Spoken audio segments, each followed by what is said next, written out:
A cracked, decaying stone wall starts our story in a place where hope goes to die. We're looking at a room filled with rotting wooden furniture and a ventilator that never stops its soul-crushing hum. Honestly, it feels less like a room and more like a tomb where time just stops. You can almost feel the dampness in the air just by looking at those bricks. A massive silhouette of a hand slams down on a tiny insect. Our protagonist is sitting in the dark, hunting the only other living things in his prison just to feel a spark of control. He catches one, crushing it between his fingers with a look of pure, hollow exhaustion. It's a grim way to pass the time, but what else do you do when you're buried alive? A wide shot reveals the boy standing alone in the center of a cold, gray cell. He wipes the bug guts off his hands, casually dropping the bombshell that he spent his entire life trapped right here in this basement. Look at those bright blue eyes. They're way too sharp and intense for someone who's never seen the sun. You have to wonder, how is he even still sane after years of this? A black screen flashes with a chilling countdown, D2. Under a flickering, dim light, the boy hunches over a desk,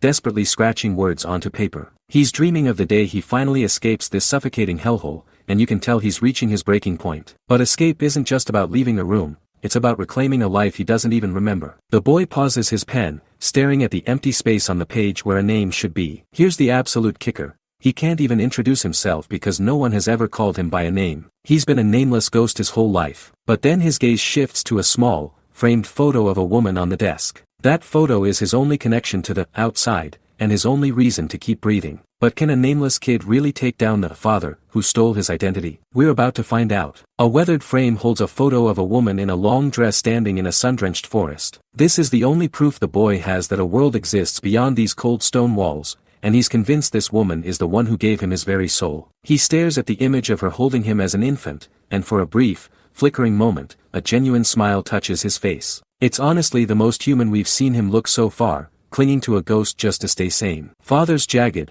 grinning profile looms over the boy with a sickening, predatory intensity. He shatters the boy's fragile peace by claiming the woman in the photo is long dead, having jumped off a bridge to end her own life. The boy's eyes go wide with pure horror as he stammers out a plea for an explanation, his hand trembling so hard he nearly snaps his pen in half. Hearing father laugh with that kikik sound while delivering news like that is pure, unadulterated evil. Father stares straight ahead through those round, chained glasses with a disturbing, frozen smile that never reaches his eyes. The boy realizes in this moment that the man raising him is nothing more than a deranged bastard who built this entire life just to keep him buried. We see a small, circular porthole in a heavy metal door, showcasing the absolute isolation the boy is trapped in. It's a total nightmare scenario. His home is a high-security vault. The camera pans across the bleak, gray corridors of the basement facility where the boy spends his days. Every single exit is sealed tight, and a heavy ring of keys hangs mockingly from father's belt, just inches out of the boy's reach. Father leans in close, his grin widening as he promises the boy that he will never be allowed to go outside. Talk about a father who wants to keep his kid close for all the wrong reasons. This isn't parenting,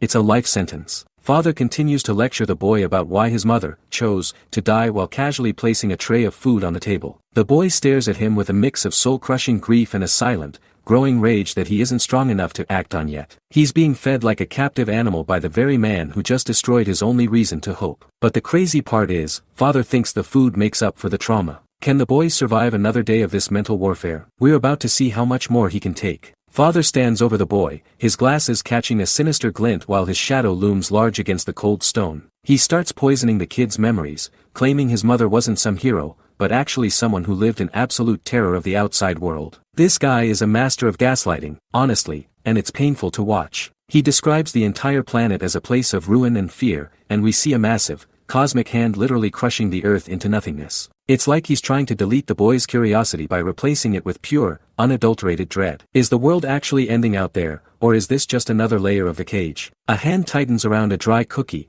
pulverizing it into tiny, pathetic crumbs right before the boy's eyes. Father isn't just using words to intimidate him anymore. He's physically showing the boy that everything fragile can be reduced to dust in an instant. It's a terrifyingly quiet display of absolute control. Then, he looks him dead in the eye and says the most disgusting thing possible, that the only reason he keeps him locked in this dark corridor is because he loves him. Yeah, sure, because nothing says love quite like forced isolation and systematic psychological torture. It's enough to make your skin crawl. The boy's small, bruised fists are trembling so hard they're practically vibrating against his legs. He finally finds his voice and calls father a liar, his face contorted in a heartbreaking mix of sobbing and pure, raw rage. Honestly, seeing him finally stand up for himself and scream back gives me chills, even if it's dangerous. He shouts that he won't believe the lies anymore, especially the fake story about an apocalypse being the only reason he's being protected. He's finally starting to see through the cracks of this prison, but questioning a monster like Father usually comes with a heavy price. Father's hand slams down on the boy's handwritten notebook with a heavy, final thud. He tells the boy with chilling calm that this self-introduction,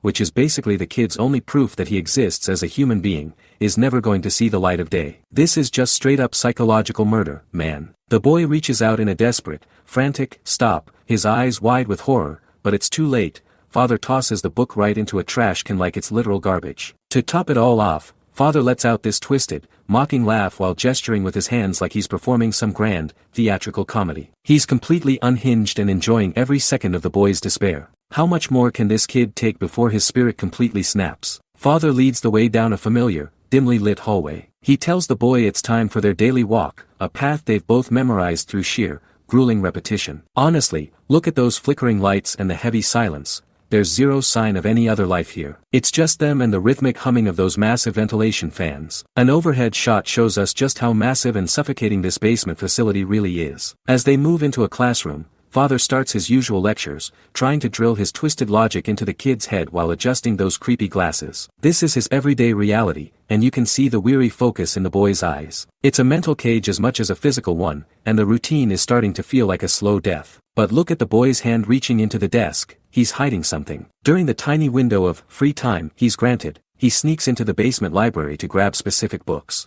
These aren't just textbooks, they're his only lifeline to a world he's never actually seen. You have to wonder, how long has he been planning this little act of rebellion? The boy reaches his hand toward a beam of light, imagining what real sunlight would feel like on his skin. In his mind, he's comparing the warmth of the sun mentioned in his books to these cold, artificial underground bulbs. You can practically feel his longing through the screen. It's the kind of pure hope that's both beautiful and incredibly dangerous in a place like this. We see a vision of the boy running through a bright, sun-drenched field under a vast, open sky. He wants a peaceful life, he wants friends, and most of all, he wants to find the woman from the photograph. This isn't just a kid daydreaming, this is his lingering attachment that Father hates so much. But can a dream survive in a place designed to crush it? Suddenly, the fantasy is shattered as Father's hand slams down, snatching a book right out of the boy's reach. Father holds it up, his eyes glowing with a terrifying, clinical intensity behind those wire frames. He sees the title. It's a book about the surface. The atmosphere just turned ice cold, and you can tell the boy knows he's in deep trouble now. What is Father going to do to him for seeking the truth?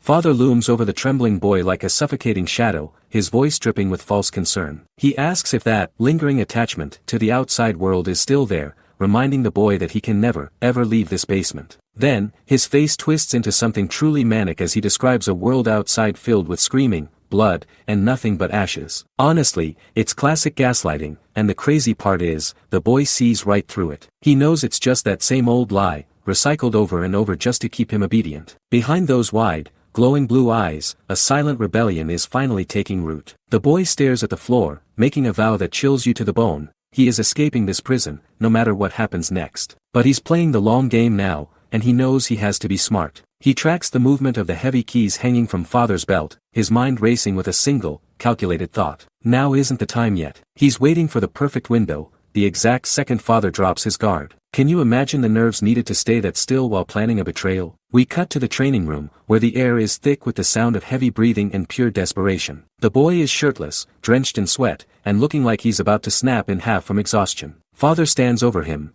clinical and cold, telling him he'll never survive the apocalypse at this pathetic rate. The visual here is insane. Look at the massive stack of weights piled onto the boy's back as he struggles to stay off the ground. His muscles are literally twitching from the strain, and you can almost feel the bone-crushing pressure through the screen. Finally, the boy's body gives out, and he slams into the ground with a pained groan. He's gasping for air, his face pressed against the stone, completely spent and broken by the training. But then, Father reaches out a hand, silhouetted against the bright, clinical light of their massive, barred training hall. It looks like a gesture of kindness, but in this house, kindness is usually just another weapon used for control. The question is, does the boy take the hand to survive, or is he already visualizing where to drive a blade? The tension in this room is getting absolutely suffocating. The boy looks up with wide, trembling eyes and asks why Father is even helping him. He's trying to find a shred of humanity in his captor, but it's a desperate hope. Honestly, you can see the suspicion written all over his face. Without a word, father's hand blurs as he seizes the kid's arm, yanking him into the air like a ragdoll. It's not a rescue, it's a repositioning. Father spits out that he was helping, right before he hurls the boy across the room toward a set of training rings. The kid hits the wall with a sickening thud, crashing directly into a mirror that explodes into a hail of jagged shards. This guy's idea of a helping hand is just a different way to inflict pain. Father's wire-rimmed glasses catch the light, hiding his eyes as he stares down at the boy lying in the rubble. He leans in to deliver a grim sermon: never, ever trust a human being. He's drilling it into the kid's head that the world is a predatory wasteland and that humans are the most dangerous creatures alive. It's his way of ensuring the boy stays dependent on this twisted, family dynamic. He explains that all this torture, this combat training, is so the kid can survive with nothing but his bare hands. Looking at the boy's limp body, father sighs and calls him weak for losing consciousness so easily. He turns his back, casually walking away as if the session is over. It's the ultimate display of arrogance. The boy's eye suddenly snaps open, burning with a sharp, lethal green glow through the mess of his hair. He wasn't unconscious, he was playing dead,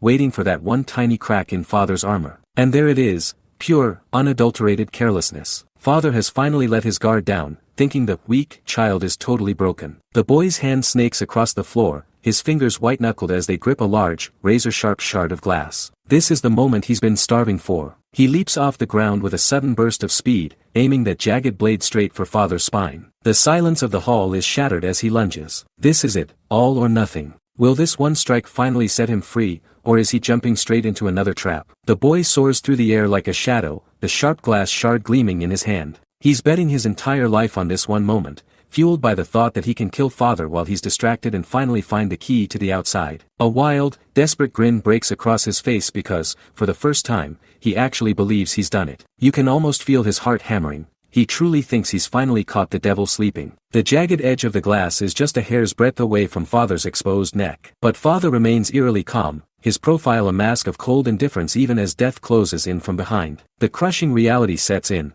There was one fatal mistake in this entire assassination attempt. It's that terrifying moment when you realize you didn't corner the monster, you just gave him a reason to stop playing nice. Father's shoes don't even shift on the tile as the boy descends with lethal intent. He's someone who never drops his guard, a man whose instincts are tuned to every single vibration in this godforsaken corridor. The boy is realizing too late that all that carelessness was probably just another layer of the trap. This isn't a fight, it's a predator watching a prey animal struggle in a cage it doesn't even realize it's in. The boy's face contorts with sheer horror as the shadows around father seem to twist and grow into something inhuman. Father's glasses flare with a haunting, white light as he turns with a grin that looks more like a jagged tear in reality than a human expression. In a flash of brutal movement, father's hand clamps onto the boy's wrist, stopping the strike instantly and leaving the kid gasping in pure agony. The terrifying question remains, if a glass shard to the throat doesn't even make this man flinch, how much of a monster is he really? Father's white-rimmed glasses catch a jagged streak of light as he maneuvers with predatory precision. Instead of just blocking the strike, he pivots his entire frame and unleashes a devastating kick that connects squarely with the boy's chest. The impact is so violent it looks like it could break stone, sending the poor kid flying backward through the air. You can practically feel the desperation in the boy's wide, terrified eyes as his world begins to tilt. It's not just a counterattack, it's a total shutdown of his hope. How is a kid supposed to stand up after a hit that looks like it could have cracked his ribs? Darkness rushes in like a flood, erasing the room and the pain in an instant. The screen stays black for a heavy moment, punctuated only by a single, rhythmic drip echoing in what feels like a bottomless void. This is the sound of the boy's spirit hitting rock bottom, a hollow ripple in a dark pool that seems to go on forever. It's that terrifying, heavy silence that comes right after you realize you've failed completely. You have to wonder at this point, is there even anything left of his will to live, or did that kick take everything out of him? The boy suddenly jolts awake on a hard, narrow bed, finding himself back in a room made of oppressive stone and brick. His breath is shallow, and as his vision finally clears, he sees a shadow looming over the entrance to his cell. Father is standing there right behind the bars, looking down with a terrifyingly calm expression that says he's been waiting for this exact moment. He eerily tells the boy it was a good attempt, but then he raises that sharp glass shard, the very weapon meant to kill him, into the light. But didn't I tell you already? He asks, his grin widening as the light glints off his glasses in the most sinister way possible. The real horror sets in now. The boy isn't just a prisoner, He's a toy in a game where the rules are designed to break him every single time. What exactly did father tell him before that makes this failure so much more dangerous? Father's sneering mouth looms over the boy's terrified, trembling face. He calmly explains that since a weapon was used, the training is now doubling in intensity. This guy is a total monster. He's not just punishing the boy, he's trying to crush his spirit. Then, we hear a heavy clack as father locks the door and tells him to rest, his silhouette looking more like a demon than a parent. The single light bulb clicks off, and father's heavy footsteps slowly fade into the darkness of the corridor. Now the boy is left alone with nothing but his failure. The boy's eyes glint in the pitch-black room as he stares into the void. He whispers to himself that he knows something father hasn't realized, a secret hidden in the silence. It's a chilling moment because it shows he hasn't completely given up yet. He focuses every ounce of his will on his hearing, shutting out the pain of his broken body. In that absolute stillness, he starts to pick up vibrations that shouldn't be there. He's developing a sense that father can't control, and honestly, this might be his only path to freedom. Vivid, swirling patterns of blue and gold flow across the screen like a dream. These aren't just shapes, they represent the sounds of the ocean and birds chirping that he can somehow hear through the thick stone walls. He even picks up the distant, rhythmic hum of a bustling city far above his prison. It's a beautiful but heartbreaking contrast to his dark, damp cell. He's literally listening to a world he's never been allowed to touch. How much closer is the surface than he originally thought? A dim light bulb glows weakly against a mental image of a lush, sunlit forest. Father tells him it's bedtime, but the boy knows the truth. It's actually broad daylight on the surface right now. The gaslighting here is just insane. Father is trying to rewrite the boy's entire perception of time and reality. While father preaches that the end is coming and the world is dying, the boy realizes the earth is actually peaceful and thriving. He finally sees the truth. It's all a massive lie designed to keep him a submissive prisoner in this hole. And then, something changes in his eyes. Is he planning another move, or is the weight of the lie finally going to break him? The boy's blue eyes tremble as they meet father's twisted, shadowy grin. Every single time the kid gathers the courage to ask about his mother, father just spits out that she's dead with a look that says he enjoys the pain it causes. But look at the boy's hands. He's clutching those thin bedsheets so hard his knuckles are turning white. He's whispering to himself that there's a hidden meaning, a secret code in father's lies. To him, dead doesn't mean gone, it means she's alive and waiting somewhere beyond these walls. It's a desperate, beautiful delusion, but in a hellhole like this, hope is the only weapon he has left. Father's brown shoes click rhythmically against the floor as he stalks down the dark corridor. He lets out a low, mocking, kiki laugh, clearly reveling in the fact that he just crushed the boy's spirit again. But the victory lap is cut short when a sharp vibration rattles through the air. Father stops dead in his tracks, his posture stiffening as he reaches for his pocket. Honestly, seeing this man actually look surprised for once is a total game changer. Who could possibly be contacting him down here? A grainy, ancient-looking phone screen glows in the dark, displaying a single incoming caller name, River. The blood completely drains from father's face, and for the first time, we see real, cold sweat dripping down his forehead. He looks absolutely haunted, his eyes wide behind those wire glasses as he flips the phone open. His voice is barely a whisper when he asks, "What is it?" You can feel the power dynamic shift instantly. Whoever River is, they clearly hold father's leash, and they aren't calling to chat. The scene cuts back to the boy, who is lying motionless in his cell while father paces nervously in the hallway just outside. A muffled, distorted voice leaks from the phone, reporting some kind of urgent emergency that's breaking out on the surface. Father stands there, a small silhouette under a single, flickering light, looking dwarfed by the massive stone walls of his own fortress. It feels like the outside world is finally starting to bleed into this nightmare, and father is realizing he can't keep the door locked forever. Father stares at the wall for a long beat before finally uttering 4 chilling words. "All right, let him live." He hangs up and leaves the boy collapsed on the floor, a broken mess of bruises and tears. The kid is sobbing into the dirt, his body racking with "Q" sounds as he realizes his assassination attempt didn't just fail, it proved he's still completely powerless. But as the screen fades, the mystery of River and that emergency hangs over us like a guillotine. The boy is alive for now, but is it because of father's mercy, or is he just a piece in a much larger, deadlier game? The boy's luminescent blue eyes snap open to the sound of a jagged, mocking laugh. Father is looking away, distracted by something we can't see, his jagged kiki echoing in the dark. Honestly, seeing that psycho lose focus for even a second is a huge red flag because it means something massive is going down. Is he actually rattled by what River told him, or is this just another game? We see the boy is completely bound to a wooden chair, his body wrapped in thick, coarse rope. He yells out, demanding to know what's going on, but father doesn't even acknowledge his presence. Being ignored by your captor is a special kind of hell, especially when you can feel the tension in the air. You can tell the boy is starting to realize that the routine he's survived for years is officially dead. The boy realizes father is completely checked out and starts thrashing,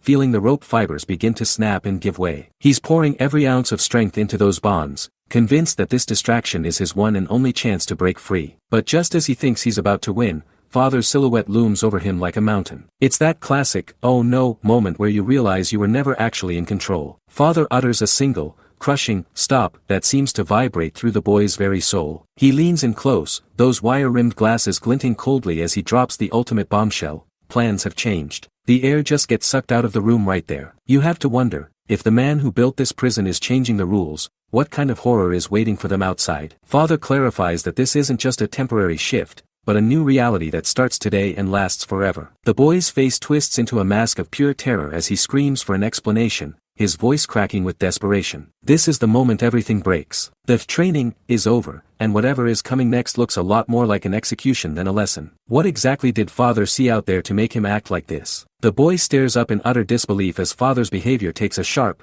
terrifying turn. 1 minute it's a routine lesson, and the next, father is acting like the world is ending. The boy realizes with a jolt of pure panic that if he dies here, he'll never see his mother again, the woman from the photo who keeps him human. Honestly, seeing him this desperate to survive for her sake is heartbreaking. Will he ever get to see the sun with her? He grunts and strains, his muscles screaming as he tries to snap the thick cords binding him to the chair. Every hup and ugh is a frantic struggle for a single inch of freedom, but the ropes don't budge. Then, father looms over him, his wire-rimmed glasses catching the cold light like a predator watching a trapped insect. It's a total power gap, and the tension in the room is suffocating. Why is father just watching him struggle like this? Suddenly, a jagged, high-pitched kihihi cuts through the silence of the basement. Father breaks into a full-blown, maniacal laugh that echoes off the stone walls, sending chills down the boy's spine. The boy's blue-green eyes widen in pure horror because he's never seen father lose it like this. This isn't training anymore. It's the sound of a man who knows a catastrophe is coming. Is the emergency actually making father happy? A blur of motion streaks across the frame as father moves with lethal, blinding speed. The impact is heavy, and the next thing we see is the boy bowed over, trembling and gasping for air on the floor. Father stands tall, looking down with a chilling command for the boy not to move a single muscle. Seriously, the psychological pressure here is just as brutal as the physical hits. How much more can this kid take before he breaks? The boy tries to shift, but the ropes only bite deeper into his skin, tightening with a sickening, quack sound. In a chaotic moment of desperation, the chair topples over, sending him slamming hard against the cold floor with a heavy thud. He's left there, pinned and crying out in pain, while the world outside begins to scream. He doesn't know what's happening, but the sounds of the massacre above are starting to bleed into his prison. What kind of nightmare is waiting for him on the surface? Water ripples in a glass as the floor shakes from the chaos above. The boy realizes he messed up. He should have played the part of the obedient dog a little longer to find a real opening. But his pride wouldn't let him. Seeing that jagged, mocking grin from the man who ruined his life, he'd rather die than lose. This is the guy who's been feasting on the boy's suffering for years, and he only seems to get more powerful. It's like fighting a shadow that grows with every bit of light you try to bring in. Frayed ropes finally slide off his bloodied wrists, hitting the floor with a soft thud. For the first time in his life, he isn't just feeling pain, he's feeling a twisted, electric surge of excitement. He looks up, desperate to see the look on his captor's face. The crazy part, the boy is actually smiling. He's starting to enjoy the defiance, even if it leads to his end. You can see it in those glowing blue-green eyes. The prey is finally starting to bite back, and it feels better than he ever imagined. The boy's mouth hangs open as he prepares to face his tormentor's cold wrath. He expects a lecture, a hit, or another round of psychological torture from the shadow looming over him. But the routine is dead. He looks at the simple meal and the cloth on the table and realizes something has fundamentally shifted in the air. The father, he knew, the invincible, cruel jailer, is gone. But if the man who held the keys is this shaken, what does that mean for the world outside? A single tear tracks down a face lined with sheer, unadulterated terror. The boy freezes, staring into father's eyes and seeing something he never thought possible, a deeply sad, broken human being. Father isn't laughing anymore. He looks like a man watching his entire universe get torn to shreds. As the boy falls back, reaching out into the unknown as the basement light fades, he can only wonder, why does the monster look so vulnerable now that the nightmare has truly begun? What's coming through that door? The boy's vision blurs as father's silhouette looms over him in the dim light. He's being told that everything, the training, the pain,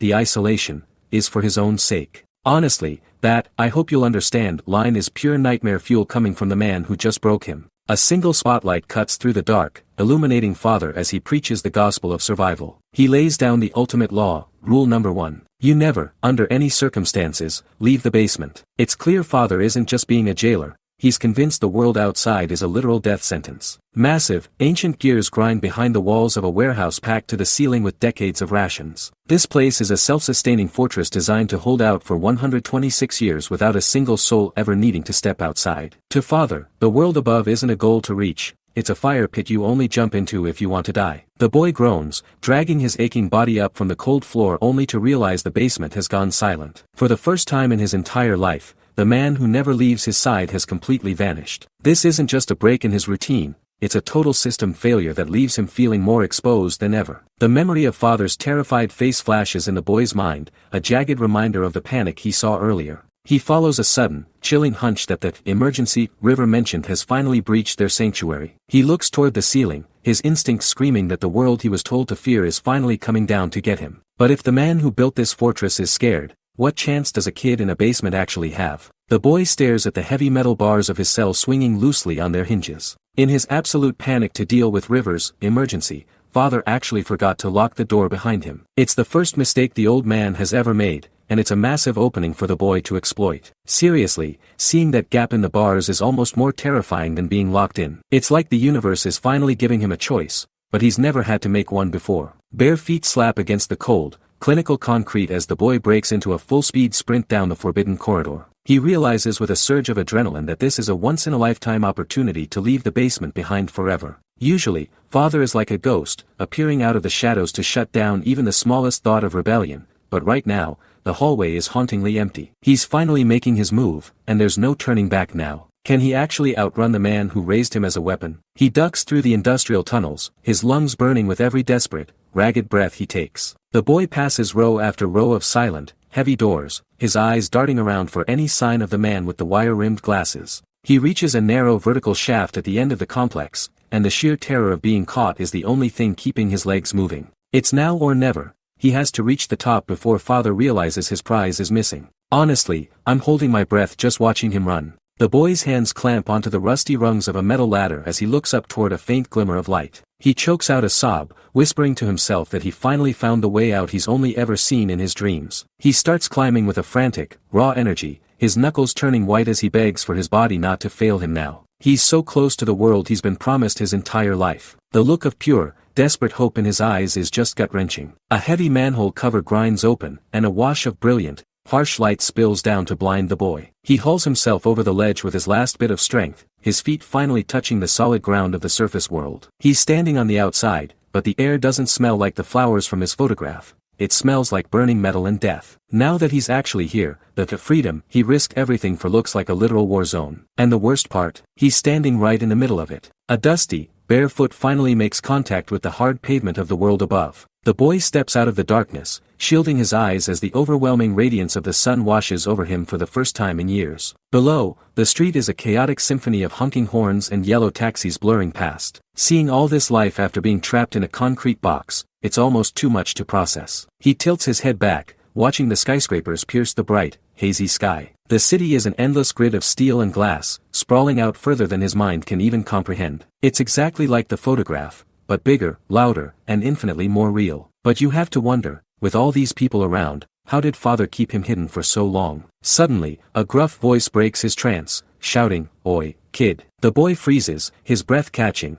but then a manic, joyful laugh bursts out of him when he sees the stranger. It's an actual person, a real, living human being who isn't trying to hurt him. For a second, he's just a kid experiencing pure, unfiltered wonder. That wonder vanishes instantly as he remembers who is likely right behind him. He grits his teeth, realizing that Father has probably already noticed he's gone and the pursuit is about to begin. He doesn't wait for a second invitation, he leans into a dead sprint, his legs pumping with a desperate, newfound strength. He has to put as much distance between himself and that basement as humanly possible. His feet slap against the concrete in a rhythmic blur as he weaves through the city landscape. A wide, jagged grin stretches across his face because, for the first time in his life, he's actually doing it. He's chasing his dream. He leaps into the air, a silhouette of pure defiance against the towering buildings, finally tasting the freedom he nearly died for. It feels like the start of a new life, doesn't it? But then, we're jerked back to the memory of the cold, silent hallway of the facility. The boy admits to himself that he never could have imagined the surface world looking like this, even in his wildest fantasies. His face remains shadowed, a haunting reminder that while he's out of the cage, the emergency river warned about is still looming over everything. The question is, how long can this beautiful dream last before the nightmare catches up? Blurred legs sprint across the sun-drenched concrete as the boy finally tastes the air of the surface. He's running with everything he's got, but then,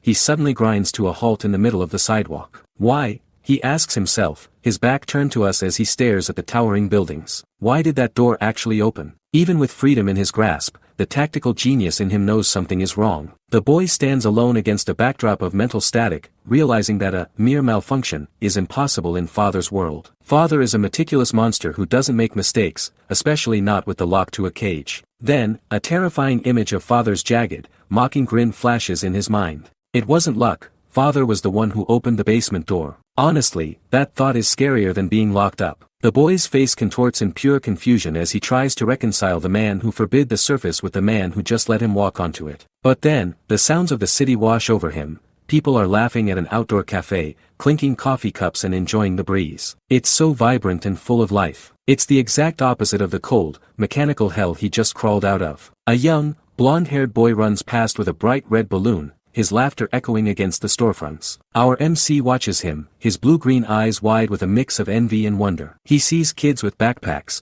people shopping for sales, and a world that is moving along perfectly without any care. This is the ruin Father warned him about. It looks like heaven. A small, triumphant smile finally touches the boy's lips as he watches the kids play. That's right, he thinks, everything Dad said was a lie. He looks at his own hand reaching out, feeling the warmth of the sun that Father tried to hide from him forever. It's so peaceful here that he almost forgets the blood on his clothes. He thinks he's finally won the war for his own life. Pigeons take flight into a clear sky as schoolgirls walk past, their lives seemingly untouched by any horror. The boy stands there, looking completely validated and at ease for the first time in the entire series. As expected, he whispers to himself, fully convinced that the surface is the paradise he dreamed of. But guys, we know Father. If he opened that door on purpose, this peace is just the calm before a very bloody storm. What is Father really waiting for? A massive, blood-red orb hangs in the middle of a clear blue sky. While the boy stares in confusion, the world below is still moving like nothing is wrong, with crowds of people laughing and chatting over coffee. Honestly, seeing them so happy while that red sun looms over them, it's genuinely unsettling. A mouth opens wide in the darkness, uttering two chilling words, the END. Suddenly, the peaceful atmosphere shatters as a flock of pigeons erupts into the sky, fleeing from a danger they can sense before the humans even notice. This is exactly what I was afraid of. The paradise the boy dreamed of is about to become a graveyard. Ordinary people on the street stop dead in their tracks, looking up with expressions of pure bewilderment. The laughter from just a second ago is gone, replaced by a heavy, suffocating silence as birds swarm through the skyscraper canyons. You can almost feel the collective heart rate of the city spiking as they realize the sky shouldn't look like that. A single red balloon floats upward, appearing like a tiny speck against a massive, dark planet-like entity. This gargantuan object begins to slide over the sun, casting a shadow that feels more like a death sentence than a natural eclipse. Look at the texture on that thing. It doesn't look like cold rock. It looks like something ancient, organic, and rotting is descending on them. Two students stand frozen on the sidewalk, their eyes reflecting a sky that's turning pitch black as the boy watches from the shadows. The perspective shifts to the entire planet, showing the earth being smothered by a growing, unnatural darkness. And then, we see the true horror, massive, pulsating reddish-brown roots or veins tearing through the atmosphere to consume everything. This isn't just an emergency anymore, guys. This is a total planetary exception to the rules of life. If Father knew this was coming, then all that brutal training wasn't just torture, it was a countdown. But if the world is being shredded by these monstrous roots, where can the boy even run? The surface isn't a sanctuary, it's the front line of an apocalypse. Massive, reddish-brown roots coil and twist through the air like muscular snakes. On the surface, the dream of a peaceful world is shattering as terrified civilians scream and scramble for their lives. The entity Father mentioned isn't just a threat, it's a living, breathing catastrophe that's already here. Watching these people realize the danger is getting closer, it's genuinely heart-wrenching. How are they supposed to run from something that looks like the earth itself is coming alive to eat them? A young boy on the street looks toward the sky with a hollow expression, whispering about the moon. His eyes reflect a terrifying glow just before a blinding, white-hot flash of light consumes the entire frame. This isn't a sunrise, it's an explosion of energy that marks the end of the world as they knew it. The boy is seeing this through his connection, his own luminescent eyes snapping wide in pure, unfiltered shock. If the light is that bright, there might not be anything left to save. A horrific creature with needle-sharp teeth and a single, glowing yellow eye socket screams into the darkness. We see the monster's face up close, showing a sickening blend of organic muscle and exposed, brain-like circuitry. It's a literal nightmare made manifest, twitching with a flicking tongue and a jagged, stitched-together hide. Honestly, seeing this thing's anatomy makes me realize that no amount of training could have prepared the boy for the sheer wrongness of these entities. Can you even kill something that doesn't look like it follows the laws of biology? An entire landscape of these muscular, root-like monsters huddles together in the shadows, their glowing eyes flickering like embers. These aren't just singular predators, they are a hive, an army of twisted wood and flesh that has completely overtaken the surface. Every inch of the ground is being reclaimed by these pulsing,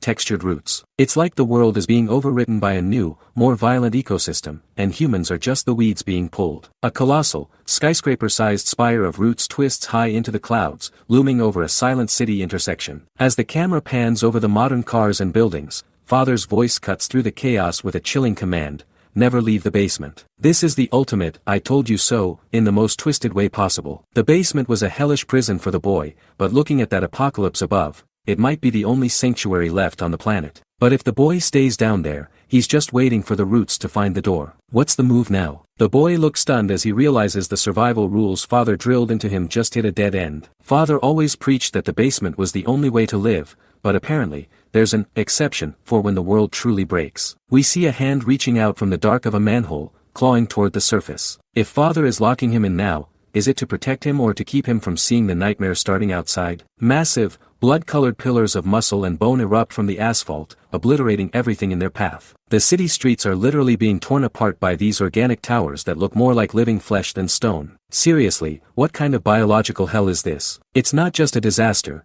It's like the earth itself is growing teeth to swallow the city whole. Back in the classroom, the first rule is crossed out: don't leave the basement, no longer matters because there's nowhere left to go. The security panel flashes a chilling message: the door is now remotely locked. The boy is trapped in the dark while the world above turns into a blender of meat and debris. This is a total nightmare. He's essentially stuck in a tomb while his father holds the keys. A man stares up in total, frozen shock at the sky as the light begins to fade. A mountain-sized mass of pulsing, vein-filled roots towers over the skyscrapers, casting a shadow of death across entire city blocks. Look at the scale of that thing. There is absolutely nowhere to hide when the horizon itself is trying to crush you. Up close, these entities are even more horrific, grotesque. Fused bodies and skulls are embedded directly into the organic tissue. It's a literal wall of screaming faces and golden, glowing eyes pulsating with a sick light. It's like the exception Father mentioned is some kind of mass harvesting event for a greater monster. I can't even imagine the smell of that much rotting, fused flesh. We see a normal street filled with people who have no idea their world is ending in 3 seconds. The woman from the boy's photograph stands there,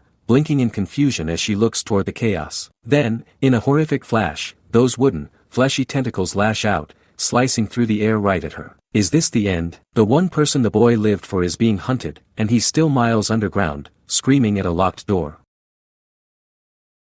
Father's eyes go completely wide behind his chained glasses as his face contorts in pure terror. He lets out a guttural scream that rips through the air, signaling the end of the world as we know it. Seeing the man who tortured the boy into a weapon look this terrified, yeah, that's when you know the situation is beyond salvage. Suddenly, massive, pulsating organic roots erupt from nowhere, snatching people right off the sidewalk. The exception isn't just a theory anymore, it's a living, breathing nightmare that's come to feed. Cell phones and glass screens shatter into a million jagged pieces. The atmosphere itself seems to be vibrating with enough force to obliterate technology, leaving everyone disconnected, terrified, and totally alone. It's a total blackout of hope. Then, a heavy thud echoes against the concrete as the first wave of debris and bodies hits the pavement. The boy stands there, paralyzed, watching the paradise he dreamed of turn into a slaughterhouse in seconds. Can you even imagine the whiplash of finally escaping a basement only to walk into the literal apocalypse? 2 guys in the crowd freeze dead in their tracks, their faces drained of all color. They look up at the sky, and for a second, time just stops as they realize the red sun wasn't a natural disaster. It was a dinner bell for monsters. Pure, unadulterated panic sets in as a woman's scream pierces through the roar of the crumbling city. People are shoving, trampling each other, and yelling to move aside, but move where? The streets are becoming a maze of meat and metal, and there's no exit sign in sight for these people. A student with headphones on walks through the chaos, completely oblivious to the world ending behind him. He's just vibing, probably listening to a playlist, while a shadow the size of a building looms directly over his head. It's the ultimate, look behind you, moment, but he doesn't get a second chance to learn his lesson. With a deafening slam, a massive, multi-eyed organic mass crushes the entire crowd into the dirt. It's an instant massacre, and as the dust clears, the boy is forced to face the horrifying truth. Father was right about everything. The surface is a graveyard, and the real monsters have only just arrived. How is he supposed to survive a world that's already dead? A massive shockwave ripples through the pavement as a monster's limb slams into the earth. The impact sends debris flying like shrapnel, and the crowd,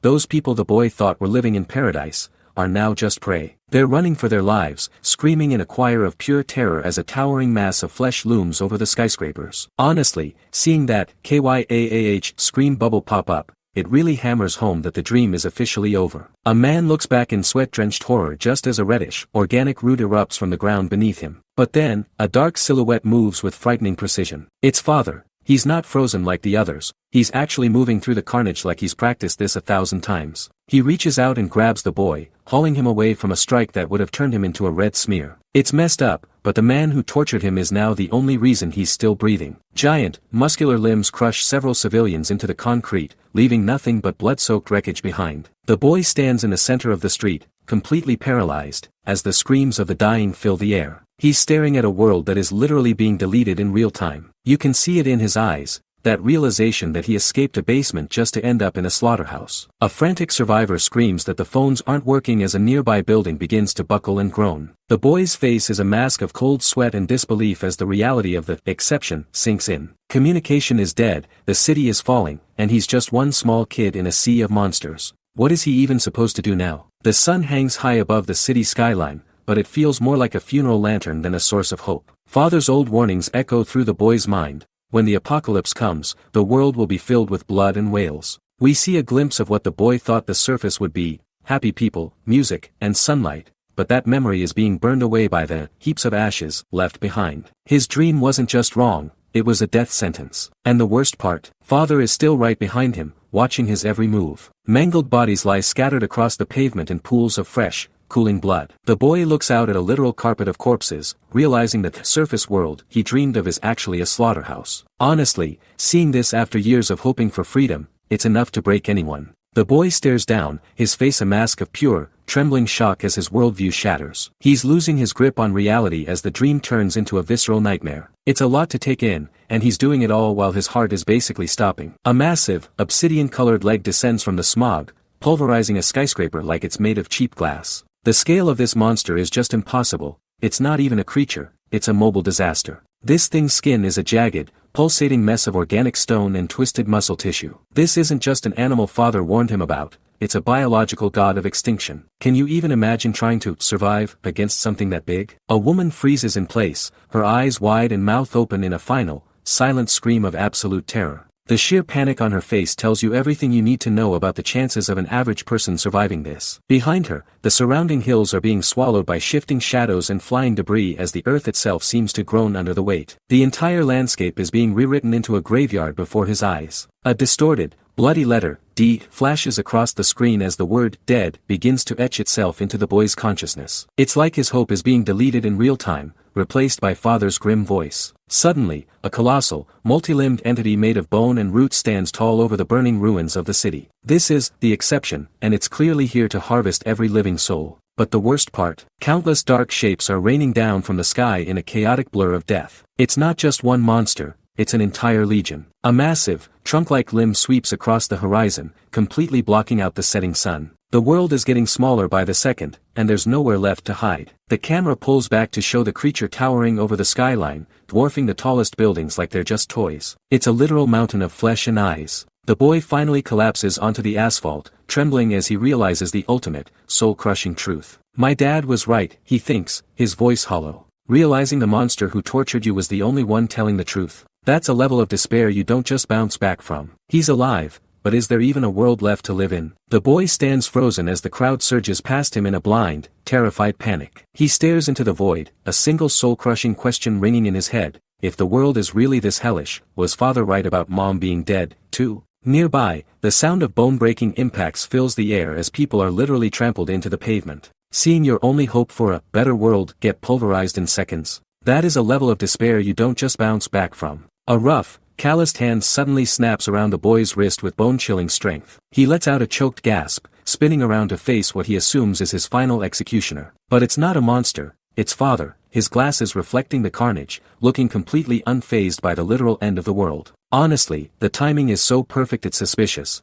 How did he find him in this sea of blood so fast? Father roars the command to run at the top of his lungs, his voice cutting through the screams of the dying. He doesn't wait for an answer, yanking the boy into a dead sprint through the wreckage-strewn streets. The boy's face is a mask of pure, unadulterated shock as he's forced to follow his tormentor once again. It's the ultimate irony. The man he hates most is currently the only thing standing between him and a gruesome death. Just inches behind them, a massive, multi-eyed organic limb snatches a fleeing man right off his feet. The poor guy doesn't even have time to finish his scream before he's dragged into a writhing mound of pulsing biological horror. These things aren't just killing for sport, they're systematically harvesting everyone in sight. This isn't a battle, it's a slaughterhouse, and they've all been demoted to livestock. Father ducks around a brick corner, his movements sharp and calculated as he pulls the boy into a narrow alley. The boy looks ahead, his eyes widening as he realizes the horrifying scale of the exception. It's not just one monster, they are everywhere, climbing the buildings and clogging the streets. Where do you even go when the entire planet has been turned into a graveyard? Father vaults over a metal railing with terrifying,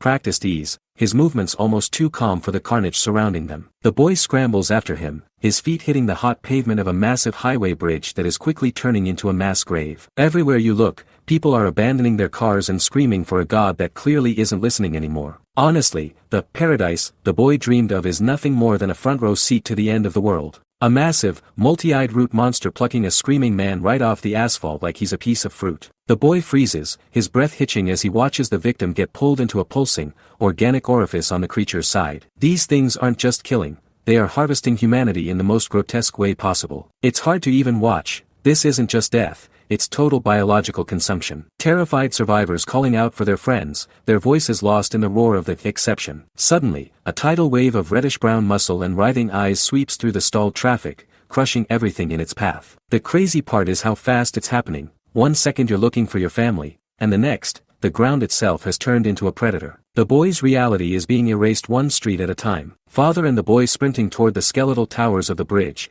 their shadows flickering against the backdrop of a burning city. The boy is gasping, his lungs burning and his eyes wide as he witnesses a woman being dragged into a mass of wet, pulsing roots nearby. Every step he takes feels like a gamble with his soul. You have to wonder, is father saving him, or just keeping his most valuable tool intact? Father screaming over the sound of crumbling concrete that the bridge is the only exit left in this hellscape. But as we pull back, the bridge looks less like an escape route and more like a crumbling trap, choked with fire and the massive limbs of the entities. They're running straight toward a literal dead end. What happens when the only way out is a gateway to even more horror? Massive, fleshy roots crush a line of cars like they're made of paper. The entire bridge is being overtaken by this reddish, organic nightmare as it literally eats the city's infrastructure. Honestly, seeing this thing swallow a whole highway is pure nightmare fuel. The boy looks back, his face pale as he realizes the monsters are right on their heels. One of the entities stares back with 3 glowing, lidless eyes, its body a pulsing mass of muscle and vine. It's not just chaos anymore,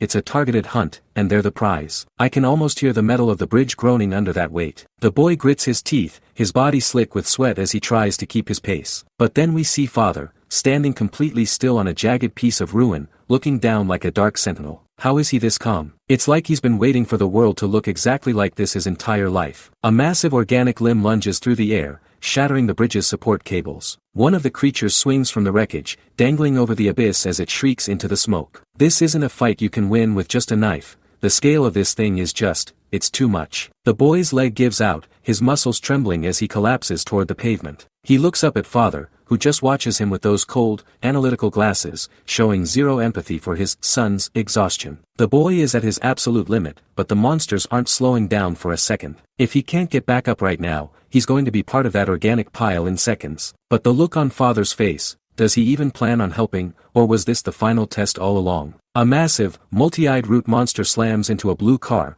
crushing it like a soda can. The biological nightmare is tearing through the streets, turning the city into a literal meat grinder. Our boy is desperately limping through the wreckage, his lungs burning as he gasps for air between the rows of abandoned vehicles. He's trying to find an exit, any exit, but the paradise he dreamed of is just a different kind of cage. Honestly, seeing him struggle like this after everything he went through in that basement. It's just cruel. The boy looks over his shoulder at the massive bridge looming in the distance, his face drenched in sweat and pure terror. He's pushing himself to the absolute limit, but the realization hits him like a freight train. The distance between him and those monsters isn't growing. No matter how hard he sprints or how much his muscles scream, they are always right there. Suddenly, his legs give out and he slams face first into the asphalt, completely spent. It's a total breakdown. He's realized that in this new world, there is nowhere left to run. Father stands over the collapsed boy, his chain-link glasses reflecting the dull, apocalyptic light. He doesn't reach down to help, he just stands there with that same cold, untouchable aura he had back in the cell. He looks down and tells the boy flatly that in his current state,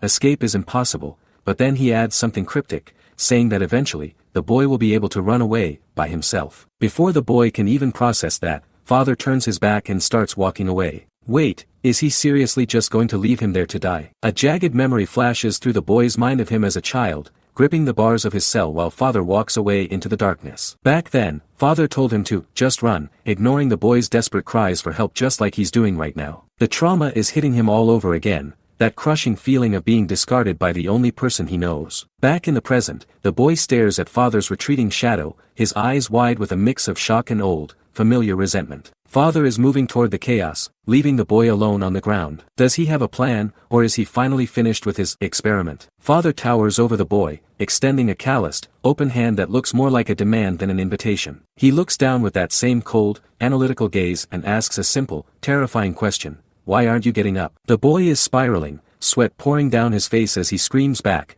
his voice cracking with the realization of the carnage surrounding them. He demands to know why Father isn't the one running for his life when the world is literally being torn apart. Honestly, seeing Father this calm while people are being harvested is more bone-chilling than the monsters themselves. Father's expression doesn't even flicker as he tells the boy he can survive because he has a plan. Behind those thick, chained glasses, there's no trace of fear, only a chilling, mechanical focus that makes the boy's head spin. The boy stares up in total disbelief, whispering to himself that there's no way this man could have predicted a biological cataclysm of this scale. But that's the terrifying part. With Father, you never know if he's a survivor or the one who knew the end was coming all along. The boy grits his teeth, his face a mask of pure agony and confusion as the weight of his trauma clashes with the need to breathe. Suddenly, Father's hand clamps down on his, a grip like a steel vice that anchors him to the blood-stained pavement. Run, Father commands, the word cutting through the screams of the dying like a whip. They bolt into the smoke, a twisted version of a father and son fleeing a burning home, except the home is the entire world. As they sprint through the chaos, the boy's eyes go wide when he feels a sharp, heavy weight pressed into his palm. He realizes Father didn't just grab him to pull him along, he secretly passed him something, an object that feels far too significant to be a random piece of scrap. I got it, he thinks, his heart hammering against his ribs as he clutches the mystery item tight. Is this a weapon for the monsters, or the key to finally ending the man leading him? They tear through the wreckage of the bridge, weaving between abandoned cars and the smoldering ruins of the city. The scale of the destruction is absolute, with the massive, rusted structures of the old world looking like skeletal remains against the red sun. The boy keeps running, his shadow stretching out into the thick dust and suffocating smoke of a world that no longer belongs to humanity. He's surviving, but as he looks at the back of the man who tortured him, he has to wonder, is this escape, or just a different kind of cage? A deafening, metallic shriek erupts as the massive concrete highway begins to tear itself apart. The structure snaps like a dry twig, sending thousands of tons of steel and asphalt tumbling into a bottomless, hazy abyss that feels like the throat of the world. Seeing that literal path to his dreams just vanish into the fog. It's a total nightmare, and it feels like the universe is mocking his escape. The boy stands frozen on the jagged edge of the precipice, his eyes wide with a hollow terror that goes deeper than fear. He's staring into the empty space where a functioning city should have been, his breath hitching as he desperately mutters, "What happened? Why did the bridge?" The poor kid is finally hitting a wall of reality. There isn't a paradise to run to, there's only a graveyard of the old world. Father's voice cuts through the howling wind, sounding disturbingly calm as he tells the boy he can survive because he has a plan. This is the ultimate breaking point, and the boy finally snaps, screaming at the man who ruined his childhood with every ounce of his remaining strength. He demands to know why he was tortured and broken every single day if this hellscape was the only thing waiting for him on the surface. It's a gut-wrenching realization, being saved by the very monster who destroyed your soul. A pained, strangled groan escapes the boy as his legs finally buckle, leaving him crumpled and trembling on the edge of the rusted ruins. His body and mind have reached their absolute limit, making him look like a tiny, fragile speck against a horizon of shattered skyscrapers and suffocating dust.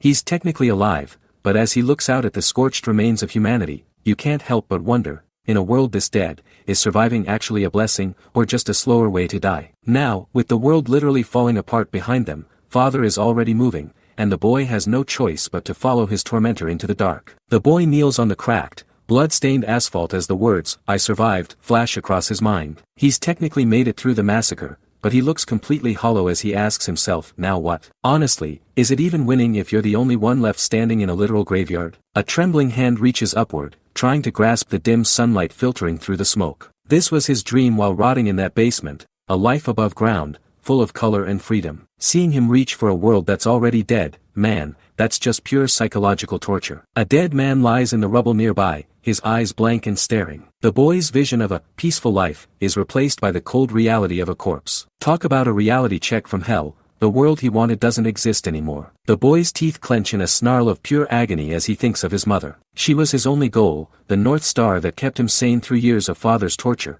but now she's just a memory fading into the flames. That's the exact moment his soul just exits the building. Tears stream down his face as he looks up at the monster who raised him. He stammers out a broken question, wanting to know why father even bothered keeping him alive for this. He's looking for a reason, any reason, not to just lay down and die right here. The boy finally snaps, letting out a guttural roar that echoes through the ruined city. Am I supposed to live for? In this hellish world, he bellows at the ash-filled sky. You can feel the sheer, nihilistic weight of that scream. It's the sound of a kid who has lost everything and has no more moves left to make. Suddenly, a firm, calloused hand reaches down and grips the boy's wrist with iron strength. It's father, calm, terrifying, and still refusing to let his son go. The training is over, but the nightmare is just beginning, because in a world full of monsters, the most dangerous one is the one currently holding your hand. Where do they even go from here? A trembling fist clenches a tattered scrap of paper. The boy holds on to this last piece of his old reality while the true scale of the surface world finally hits him. Honestly, my heart breaks just looking at him.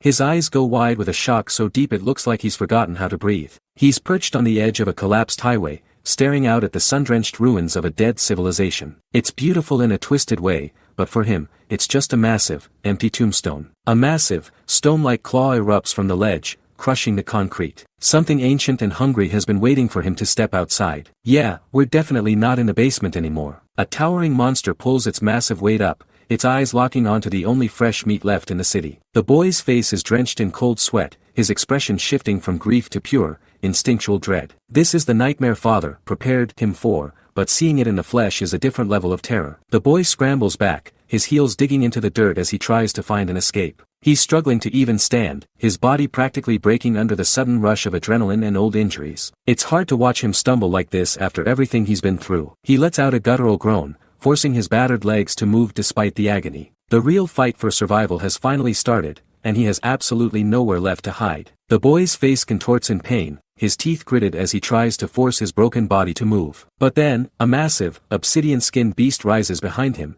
its back covered in jagged, bone-like spikes. Yeah, his nightmare just got a whole lot bigger. The monster leaps with terrifying speed, soaring over the crumbling bridge as the boy is sent plummeting toward the ground. He slams into the dirt with a sickening crunch, a cloud of dust swallowing his small frame. That fall looked absolutely brutal. There's no way he's coming out of that unscathed. Coughing through the debris, he tries to crawl away, his arms trembling violently under the weight of his own exhaustion. He's pushing himself past every human limit, but his muscles are finally starting to give out. It's honestly heart-wrenching to watch him struggle for just one more inch of ground. He stares at the dirt, admitting his stamina is at rock bottom while a massive, stony foot plants itself right in front of his face. He looks up only to find those glowing, orange eyes staring back with a predatory hunger. And just like that, the hunter has cornered its prey. What can he even do now? The boy collapses on all fours, his body finally surrendering to the crushing weight of the apocalypse. He whispers to himself that this is where it ends, fully expecting to die right here in the dirt. It's honestly hard to watch a kid who's fought this hard just break. But then, a tiny glint of light cuts through his despair. He's not finished yet, is he? His hand tremors violently as he forces his fingers to move, clutching a small, crumpled piece of paper he's been hiding. He truly believed he had nothing left in this world, no reason to even take another breath. The way his fist shakes tells you everything you need to know about his mental state. A few stray drops of moisture hit the ground as he prepares to face whatever secret is inside. The boy's eyes well up with tears while he grits his teeth in a mix of agony and rage. He finally unfolds the note, and the words, "Your MOM is alive," stare back at him in cold, black ink. He can barely breathe, wondering why on earth this was kept from him until he was at death's door. Seriously, father is a different kind of evil for dropping a bombshell like this right now. The boy clutches the note while the earth begins to tremble under a massive, crushing weight. A hulking monster with jagged spines looms directly behind him, casting a shadow that swallows the entire street. Honestly, the timing is cruel. How is he supposed to process his mom being alive with a literal mountain of muscle breathing down his neck? Shaking and bloodied, the boy forces his trembling legs to lock into place, refusing to stay down. He looks up with tears streaming down his face, his teeth bared as he screams that he wants to live. You can feel the shift in his soul right here. He's finally found a reason to fight back against the despair. Standing small against the skeletal remains of the city, the boy stares down the beast, vowing to do whatever it takes to find his mother. It's a total David versus Goliath moment, but the sheer scale of that thing is terrifying. Can a kid who's lived in a basement really survive the thing that ended humanity? The monster's 4 eyes ignite with a blinding orange light as it unleashes a roar that shakes the boy's very bones. His face pales, realizing something is fundamentally impossible about this situation, just as father's cold, clinical gaze cuts through the chaos. Wait, is this entire encounter part of the plan? The boy's expression says he's just realized that training was never meant to end. Father looks colder than ever as he confirms the boy's worst fear: humanity is finished. He calmly explains that without power or knowledge, no normal human survives the apocalypse independently. Honestly, how do you just tell a kid the entire world is a graveyard? Heavy thuds shake the ground as father continues his lecture. He states that even lucky survivors won't last through the daily, repeating hell of this new world. The boy's eyes are wide with terror, but there's a flickering, green intensity growing in his gaze. It's finally clicking. The years of torture weren't just cruelty, they were a complete redesign of his nature. The monster lunges forward with a deafening roar that fills the screen. As its massive, stony fist swings down, the boy is paralyzed by the sheer scale of the threat. He's caught between father's chilling logic and the literal death inches from his face. Talk about the worst first day on the surface imaginable. The boy screams in total, raw desperation. He demands to know how he's supposed to survive if what father says is true. He feels like a helpless ant, but father's silence suggests the real answer is something the boy isn't ready to hear yet. Is he really just a victim, or is he the only thing, the exception, should actually fear? The boy screams his lungs out, asking if he's just supposed to roll over and die while father watches him with cold, clinical eyes. Suddenly, a massive, stony fist tears through the air with a deafening whistle, aimed right for the kid's head. I mean, talk about a reality check. It's officially kill or be killed now. A hulking monster looms over the boy, swinging a fist the size of a car with enough force to crush a building. The boy is paralyzed, tears streaming down his face as he stares death directly in the eye. It's a terrifying image, seeing a kid look that small against something so monstrous. Father leans in close, his voice cutting through the chaos as he asks if the boy has already forgotten his training. He isn't stepping in to save him. He's forcing the boy to find the killer inside. It's totally messed up, but father knows exactly which buttons to push to trigger a survival instinct. Memories of the boy being beaten and broken flash across his vision, revealing the hell he endured in that basement. Suddenly, his right eye ignites with a piercing green light as those brutal lessons finally snap into place. This isn't a victim anymore, it's a weapon. The boy lets out a roar of pure rage that drowns out the sound of the collapsing world. His eye locks onto the monster's face reflected in his iris, and you see the exact moment fear turns into lethal intent. Get ready, because the real hunt starts here. The boy gasps for air, staring up at the massive, rocky limb of a monster. He's cornered against the exception, and the sheer scale of the creature is suffocating. Honestly, seeing him look this small against that mountain of muscle is just brutal. Suddenly, he lunges forward,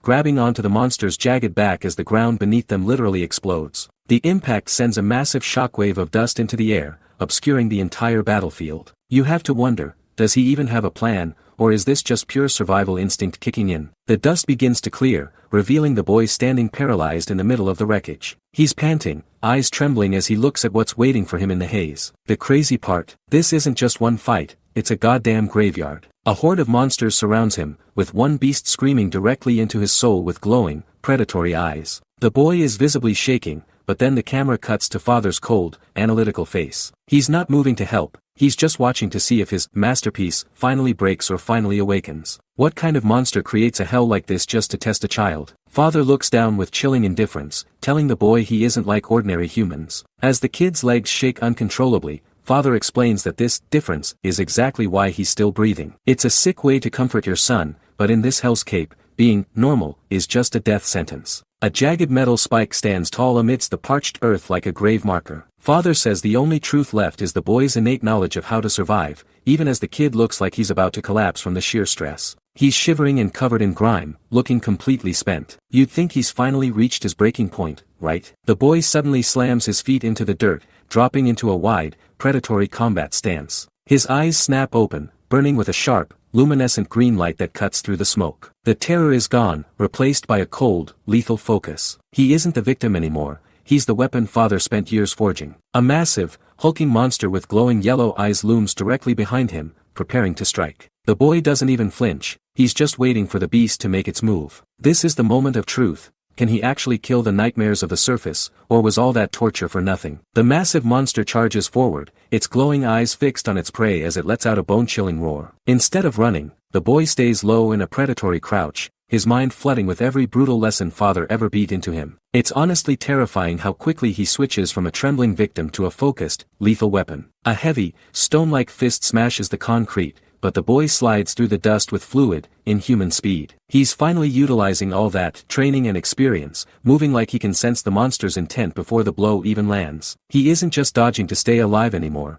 he's calculating the exact moment to strike back. The boy sprints up a jagged piece of rubble and launches himself high into the air, soaring directly above the beast. As the monster snaps its jagged jaws, father's final command to do everything you can and survive rings in his ears like a dark promise. This is it, the moment the experiment finally proves its worth. But even with all this power, can he actually kill a nightmare with a makeshift blade? A massive, glowing-eyed monster looms directly behind the boy as he stares into the abyss. He white-knuckles his makeshift weapon, his hands gripping the metal so hard his knuckles turn white. Honestly, after years of father's torture, this nightmare is just another Tuesday in hell. The boy's gaze sharpens into a predatory focus as he brings his rusted blade down with bone-shattering force. He meets the beast head-on, the metal clashing against its stone-like hide with a deafening, sparks-flying crack. He isn't screaming for help anymore, he's hunting. A stylized silhouette of the boy striking the monster flashes across the screen against the word apocalypse. In this single, violent motion, the years of training finally click, transforming a broken child into the world's ultimate survival weapon. It's fast, it's brutal, and it's exactly what he was built for. The title, Surviving the Apocalypse, appears as the world fades into a cold, dark void. The boy has officially stepped out of the basement and into a graveyard where humanity is the prey. But as he stands over his first kill, you have to wonder, is he the world's last hope, or has father created something much worse than the monsters?